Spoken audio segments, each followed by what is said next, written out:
welcome. Come in, come in, come in. This is Tamika's Den. I am Tamika. Get on in here, y'all. Get on in here. Kick off your shoes and relax your feet. You are now in the den. So, guys, this is the final, okay? Season finale. Thank God it is over. Love after lockup, love during lockup, love obsessed. Season 4, episode 30, or so they say, alright? Child.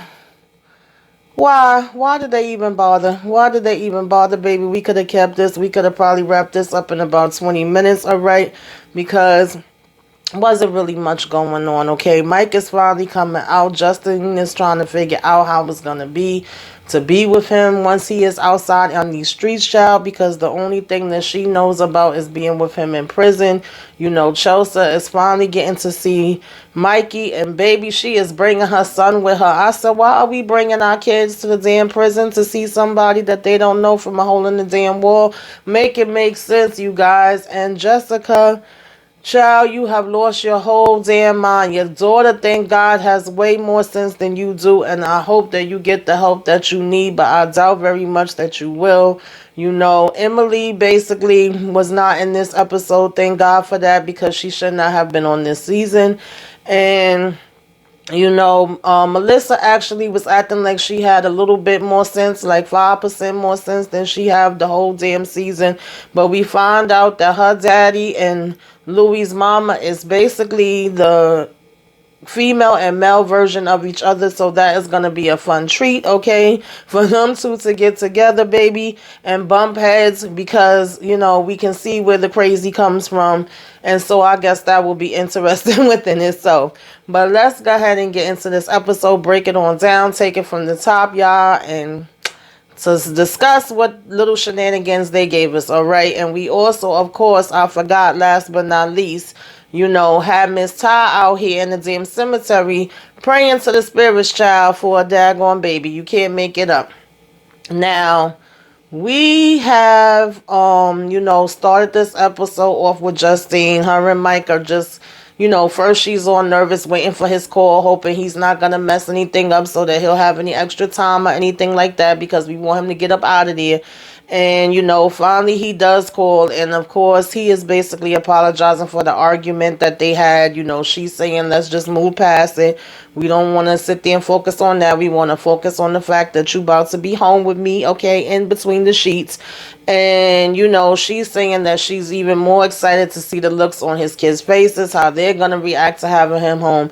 And they're just having this conversation about, you know, how that's going to be, how it's going to work, you know, as far as him wanting to be able to co-parent, as far as her having to include the kids inside of her household, you know, them getting to know her on that level, him getting to know her kids on that level. So it's going to be a big change. And he was like, well, they don't have no choice at the end of the day, okay? Once I get out, that's it. You know, they're going to have to deal with it, because you are going to be the queen, you are my wife, and so they are not, you know, having the same ranks on the totem pole. But she said, you know, even though he is saying that is like, you know, she just feels like she's in a no-win situation when it comes to the whole co-parenting thing. You know, she does have a sit down with her kids as well, which I did appreciate that, just asking them like, this is our last night, that it's just going to be us in here. You know, after that, when you come home tomorrow after school, you know, he's going to be here, so there is going to be some changes. His kids will be coming here more, you know, telling her daughter she's not going to be the only girl in the house, and, you know, that she will want to make it where they kind of have daughter time, you know, daughter mommy time, including his daughter. And her daughter was like, you know, I'm not trying to be selfish or mean or nothing like that, but I don't want to share you. I'm not used to sharing you. I'm used to having that time to myself. So she is in her feelings a little bit about that, you know. Her son made me laugh, because he was over here talking about, yeah, well, when Mike comes, you know, I must have a sit down conversation with him and find out how prison was. And she was like, yeah, well, that's going to be some kind of conversation, you know. And, you know, they started to ask her how she's feeling. They like, you know, this got to have an impact on you too. And she was like, yeah, I'm nervous, but I'm more nervous because of the things I've been in, through with my past relationships than, actually being nervous about Mike itself or whatever, right? At least at that point, she was saying. But she was saying it was giving her anxiety. And obviously she's been in some type of different abusive and negative relationships, because she was saying that she is lucky that she even, came out of it alive. And so of course we don't want no situations like that going down. And so she was like, as far as Mike is concerned, she don't think she have anything like that to worry about. She's looking forward to it. She's excited and all of that kind of stuff. And, she just wakes up early that morning because her little son was like, well, can I sleep with you one last time? And she was like, yeah, let's make sure we clear that it's not going to be no, you sleeping with me no more, whatever, right? You will have to be in your bed. And he said, yeah, he understood. So when she's waking up, he's in the bed with her and she's like, you know what day it is, right? And he was like, Mike is coming home and he looking all tired, like he ready to go back to sleep in his bed, getting up or whatever. And she was like, yeah, she basically gets a call from his mom where she's all excited and looking forward to seeing him. And she's like, well, don't worry about it. I'm going to pick him up and I'm going to bring him back safe. She's all giggly or whatever the case may be, just saying this day is finally here. Like, she looked forward to it for so long. And of course, now that it's here, we nervous, we anxious and all of that different kind of stuff. And she was like, it's just gonna be so different with him out on the outside. Like, she's never experienced him on the outside, don't know how he is on the outside. I've only been used to him, in jail. They would be able to shop together, eat together, and do all the things that other couples, just take advantage of every single day. And so, she going ahead to get ready to get him, and she's driving up to the damn prison with this damn, cat suit on, child, all right? All the titties hanging out, baby, all right? Just ready to go ahead and see him, apparently driving in some car that a friend of his was holding for him for the last 5 years or whatever the case may be. And so, then we get Chelsea and Mikey, child. Please tell me why Chelsea is going on this first visit. She told us in the last episode that she wanted to try to go ahead and go see him, but I didn't know she was going to be taking her damn son with her. She talking about how she want her son to meet him and get to know him too. I said, do we really want to take our damn kid to prison? Now, mind you, when she gets there, whatever the case may be, the guard is telling her like, well, you're approved, but your son not going to be able to come in. So he talking about some, it's a park down the street. I said, excuse me, sir. And she literally drives back down that damn road, child, and finds the park and leaves him there. So I'm assuming the camera crew and the people from WeTV is the ones that's left babysitting him, okay? And he over here playing ball, throwing ball back and forth, and just basically saying how, he's so worried about his mom. He really wants her to be happy first and foremost. And he's also disappointed that he didn't get to meet Mike. He seems like a very sweet boy and another smart kid up here. For some reason, these people are blessed with really smart kids, right? That seem to have more daggone common sense than they do. And he's just there, waiting for her. So, she comes out from the visit saying that she's overwhelmed, she's happy, she's over here blowing kisses. She's saying, it went great. He seems like a great guy. He looks so good for somebody that just had a stroke. And, apparently comes out with a letter that he wrote her as well, and saying how he wrote it in pink marker and all this other stuff. He was just so sweet and he's so nice. And surprise, surprise, surprise. Apparently, Mikey is hard of damn hearing, y'all, okay?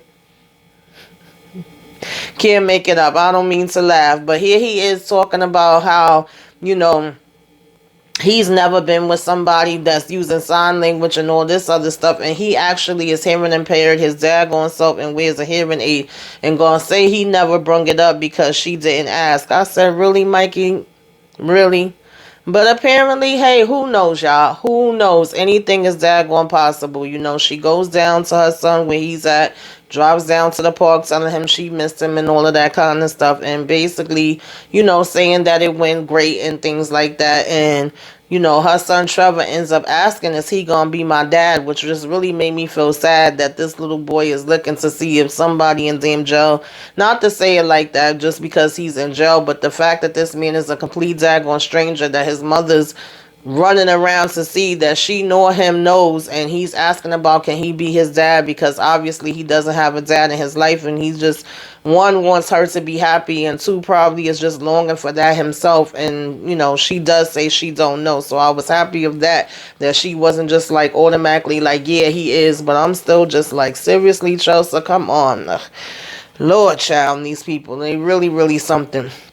So as we move on along, we actually see Melissa meet up with her dad, and she's telling him how she took the trip down there, and she's actually feeling a lot better since she got back. She's not in the same headspace that she was when she originally got there. Since she came back and she's been talking to Louis, he's actually been telling her, like, be patient with him, work with him. Of course, he wasn't going to be able to just jump and run and come there immediately. He got things that he got to handle, which is what I thought would have been common sense from the get-go. And so now she's saying that she will wait, and she's telling her dad that, she kind of wanted to go down there to prove that she wasn't crazy. And she was like, now that I came back, I know that I'm not. And her dad was like, oh, really? Okay. He was like, because as far as I know, you always been crazy. That made me laugh. Okay, like, this trip ain't changed nothing, child. It wasn't going to prove or discredit that. We all knew that you was crazy from the get-go, all right? But he sat down and he's talking with her, and she's saying how, that Louis' mom is the one she's worried about, and that she's going to be interesting for him to meet should they ever get married or whatever, because she is basically the female version of him. And she didn't lie when it came to that part, honey, because he said, well, why don't you go ahead and call her up? She was like, how do you deal with somebody that's strong-willed like that, and it's going to go hard, for their child and different things of that nature? And he was like, you stand up to them. He said, well, why don't you give her a daggone call right now?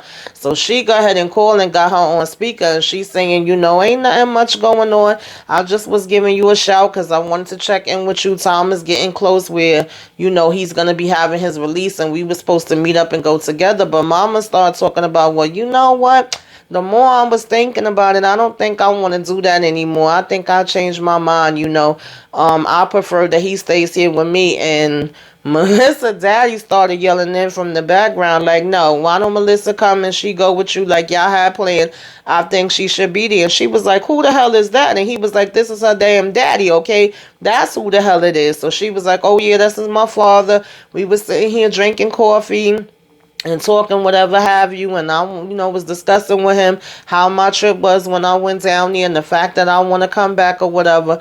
And so Mama starts basically getting down to what the real nitty gritty is, okay? What her real daggone problem is with Melissa is the fact that she basically is now hearing from her son about him wanting to go to Jersey eventually, and she not happy with that. So she feel like she about to lay down the law to Melissa and let her know that she has already missed 10 years of his life, and she ain't about to miss no more and have him come out and ends up getting away, from her now that he's getting out of jail, with Melissa being there for him for 1 year, whereas she been sticking by him for the last 10 years while he was in jail. I said, okay, ma'am, all right, let's stop acting like your damn son is a freaking prize to his behind is coming out of jail, and it's time for him to grow up and get a damn life, okay? And hopefully stop using damn drugs. That's what you should be concerned about. She over here talking about how do I know you the real thing and you ain't gonna be using him. Now, granted, Melissa's cuckoo for Cocoa Puffs, okay? I think we all can agree on that.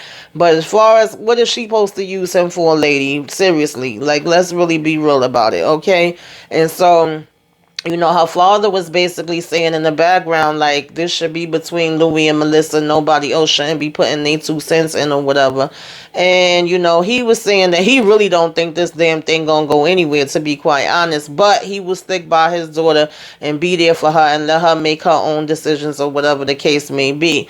It was also funny to me that Melissa was saying something about Louis being self-conscious about his teeth, and how she's a person that really talks with her teeth, and he's a person that usually has his mouth covered up because now his teeth is all jacked the heck up. So she over here talking about that. At one point he was talking about dentures, but she thinks about the damn thought of him kissing her in the middle of the night with some grandpa damn mouth, and she would just die. I said, okay, girl. So anyway, she still got plans to go down to see daggone Louis, whether his mama like it or not. She gonna go ahead and stand her damn ground.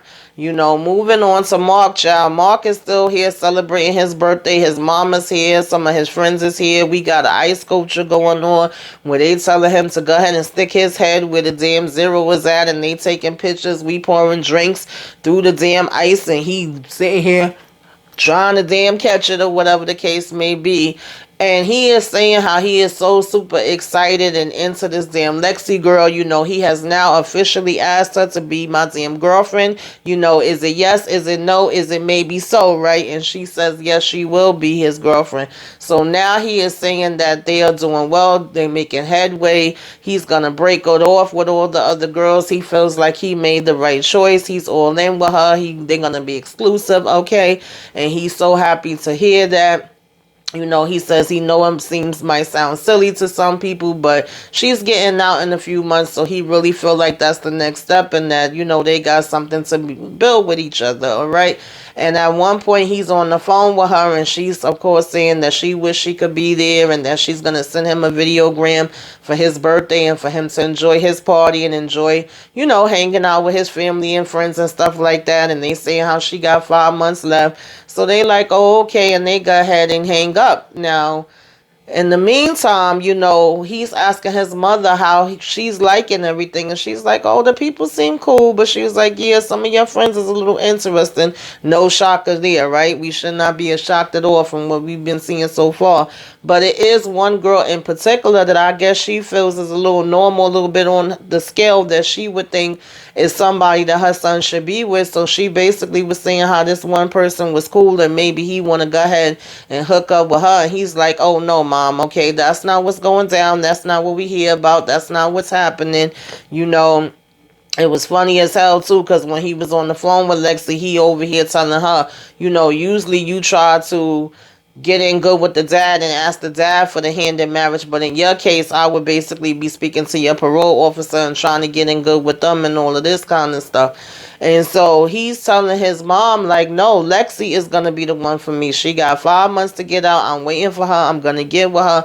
And she just was like, I don't understand your way of thinking. I don't understand what the heck you are doing. She was like, you're making life harder than it needs to be. He over here talking about he thinks that his mom is being delusional and that she's holding on to him being this little kid, and she just doesn't get it. She still sees him as a little boy instead of someone that just turned 30 years old, okay?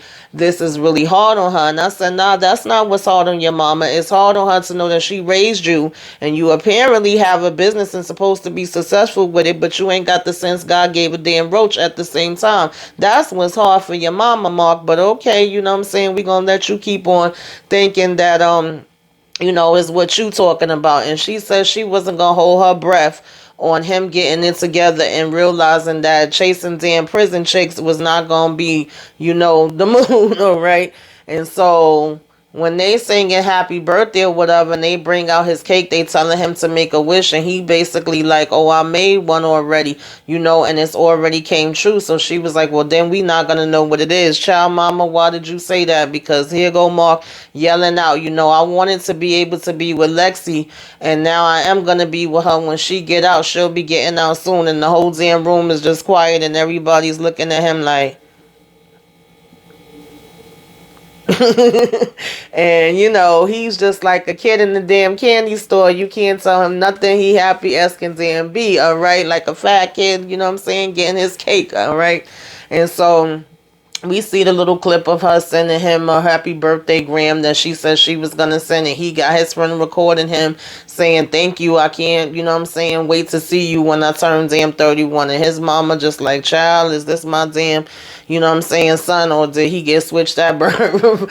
So as we move on, from them or whatever the case may be, we ends up, like I said, child, it is pouring damn rain, okay? Pouring rain. And who the hell is out here walking, child, but Ty and her friend? Apparently she got a friend that just as cuckoo as Cocoa Puffs as her, because ain't no way in the world I've been walking with my friend in no damn cemetery and no damn rain, holding up no umbrella, sitting down on the damn grass, talking about we talking to the spirits. We could do that in the house, child. Okay, what the heck we gotta come over here for? She looking for spiritual guidance. So she got a damn stone, she got pictures, she got baby clothes, and she said, this is calling for the spirit of the daggone babies, okay, to bring her little bundle of joy. And her friend was like, really, I'm not even gonna ask while you walking around with no daggone baby clothes. But apparently, her friend, like I said, is used to her and know how she get down already.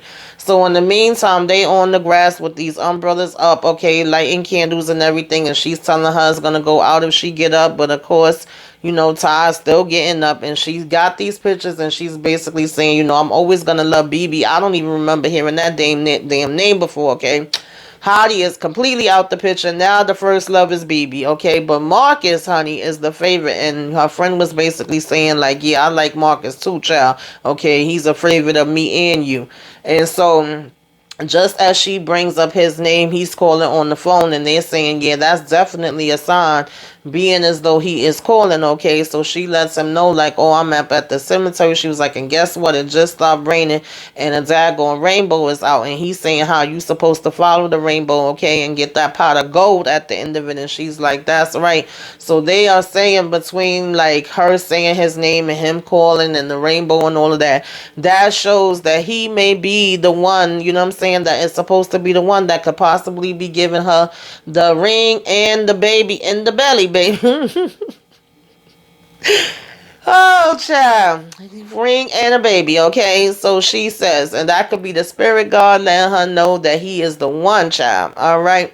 And as she's leaving in the damn car, somebody else named Poppy is calling her. I said, if y'all do not go and let, Ty sit her behind down somewhere. She talking about she know her daughter may not like it or whatever the case may be, but she got to do what she got to do, and her daughter would have to just deal with it because this is what I want, all right? And we can't stop her from what she want.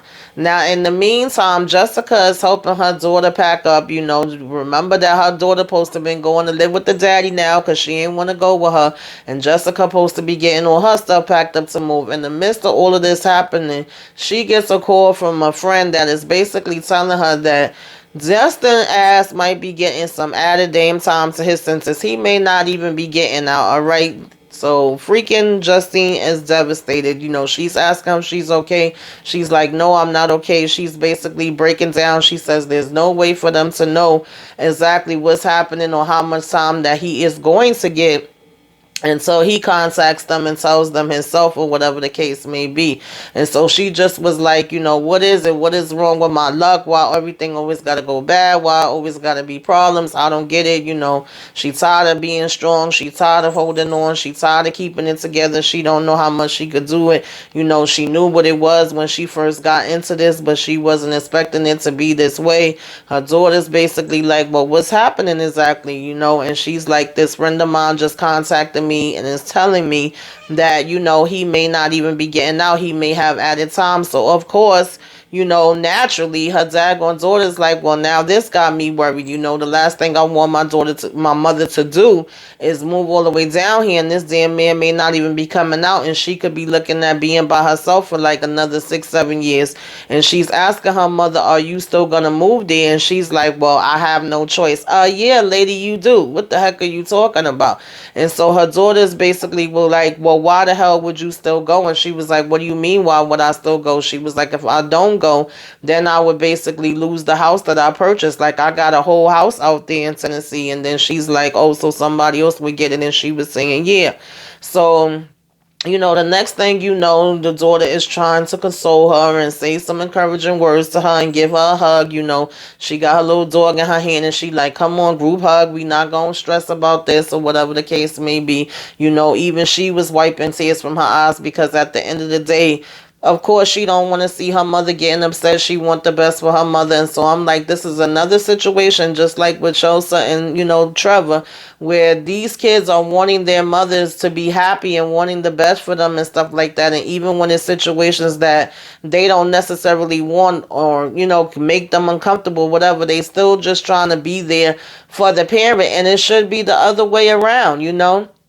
And then she's over here telling her daughter, like, my life is going to shit and all this other stuff. He could be facing additional charges. I just can't believe this. And, you can see that the daughter's basically trying to be strong for her. So in the meantime, when she calms herself down a little bit, she had told the friend she was going to call her back, let her get herself together. And, her and Chelsea is there hugging it out and all of that. And then she had finally said bye to her and was like, just waiting and watching her go in the house while she got in the car, and she's sitting there for a minute. And when she thinks she's all the way in, she basically starts bawling hysterical again while sitting in the daggone car. And Chelsea, of course, sorry, because I was just talking about Chelsea. Her daughter barely ends up, coming back out and opening the car door and hugging her and just still trying to console her and tell her everything is going to be all right. And she's over here like, no, it's not. No, it's not. No, it's not going to be all right. And I'm like, yeah, if you making dumb damn decisions, Jessica, then it's not going to be all right. She talking about all the sacrifices she made. She can't turn back out now. She's praying that the good is going to outweigh the bad. I said, girl, that's all fine and dandy. I believe in the power of prayer too, but I also believe in damn common sense, okay? God helps those that help themselves, or so they say, child, and you ain't doing a damn thing to help yourself or your daggone child. You are picking up and moving to a whole damn another place without your child, which I'm actually happy about that, because at first you was gonna bring her with you, but for somebody that's not even possibly getting out, like, girl, what? Child, I swear some people, boy. And so, of course, like I said, she had came back to the car and hugged it out with her and all of that. And then, she's just basically still ends up freaking leaving, child. Okay. I say, child, listen, ain't no way in the daggone world. It just would not be me. I'm sorry. Ain't no way. So basically, you guys, as we conclude, okay, and come to the ending of this, and we are getting updates about everybody, where we end up basically finding out is, like, as far as Justine, she had went there riding in this fancy vehicle and all of that, and we didn't even get to see him. It's like she's standing outside with the damn castle, we waiting, and she going, oh, I think I see him, I think I see him, and it cuts the hell off and tells us with their update that we gonna see them in the next damn season of Love After Lockup. Mikey is still apparently recovering from this stroke that he had. He got a pro bono lawyer that's working on his case, and he hopes to get out by January 2023. Emily and Dory are still together. I don't even know why they gave us an update of them, and she still ain't come to see him in jail. Are we shocked? I think we all knew that, right? Pretends to be shocked. And Ty basically is still ignoring Hottie. I guess I should be happy for that. But still has multiple inmates on the hotline, okay? And added a free man to the roster, child. If he know what we know, he might want to run, okay? Melissa will return to Georgia in a few weeks when Louis is released, whether his mama likes it or not. That was her update. Mark is traveling the world while he over here waiting for Lexi to get free in February 2023, child. I hope we never see him again, okay? And Jessica basically got 2 more damn tattoos. Jessica got 2 more tattoos on her wrist, okay? Both sides. One on this side say, damn, Justin. Child, I'm mixing everybody's name up. Dustin. And this side says something about, staying in the long hole or whatever the hell, child. And she's standing outside, I'm assuming it's the damn prison, blowing kisses and letting go damn balloons, talking about some I love you. She did move to Tennessee any damn way, and Dustin is still his ass sitting in the damn box, y'all. Can't make it up if we wanted to. Okay? Child. Put it in the comments, y'all. Let's discuss. Tell me what y'all thought about this season, this episode. Put it all in the comments. If I left anything out, put it in the comments. We will discuss it there. Like, comment, share, subscribe if you were so inclined. Give me a wave. Let me know you came by. Put some flames up in the sky. Till next time, y'all. Toodaloo.